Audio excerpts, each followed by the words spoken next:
जैसे रंगों के मिलने से खिलता है बसंत, वैसे भाषाओं की मिश्री से बोलती है हिंदी। हम सब का अभिमान है हिंदी, भारत देश की शान है हिंदी। हिंदी हृदय की भाषा है, जिसकी वजह से हमारे शब्द हृदय से निकलते हैं और हृदय तक पहुंचते हैं।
बंगला असमिया सभी की सहपाठी, देवनागरी धली देवों की निखारी। हिंदी हमारी जय हिंदी हमारी, वारी वारी భాషల నుంచి పుట్టినవే ఇవన్నీ కూడా. అయితే హిందీ సాంస్క్రిట్ లాంగ్వేజ్ హిందీ ఈ రెండు కూడా సమకాలీన భాషలుగా మనం చెప్పుకుంటాం, రాసి వాడుకుంటున్నాం. కాబట్టి ఒక భాషని మన దేశానికి అంతటికీ కూడా పెట్టుకోవాలని చెప్పి హిందీ భాషని జాతీయ భాషగా పెట్టిన రోజు ఏది అంటే ఈ రోజు సెప్టెంబర్ 14. హిందీ భాష కేవలం అదే మన తెలుగు ఏంటి, మన మాతృభాష మన ఆంధ్ర వరకే పరిమితం. హిందీ అనేది ఎందుకు అంటే రాజభాషగా తీసుకోబడిందంటే हिंदी మన भारत में सबसे बोलने वाले ज्यादा अधिक है। हिंदी भाषा को सभी को मालूम है, हमारे भारत देश में सभी ज्यादा बोलने वाले की संख्या अधिक है हिंदी। इसलिए हिंदी को राजभाषा के रूप में गौरवान्वित करने के लिए अपने समाज में निर्णय लिया। 14 सितंबर 1949 को हिंदी को राजभाषा के रूप में दर्जा मिला।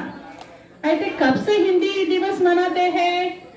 1953 से, అంటే 53 అంటే 53, 1953 సంవత్సరం నుంచి हिंदी दिवस 14 सितंबर के दिन धूमधाम से मनाए। ने बहुत कोशिश किया। उन्होंने 1918 में हिंदी साहित्य सम्मेलन में गांधी जी ने प्रपोज किया, हिंदी को राष्ट्रभाषा के बताने को कहा था। इसलिए अब सभी ने हमारे समाज में हिंदी को राजभाषा के रूप में स्वीकार करने के लिए आप सभी को हृदयपूर्वक हिंदी दिवस की शुभकामनाएं। बच्चे, आप सबके पहले मैं हिंदी दिवस की शुभकामनाएं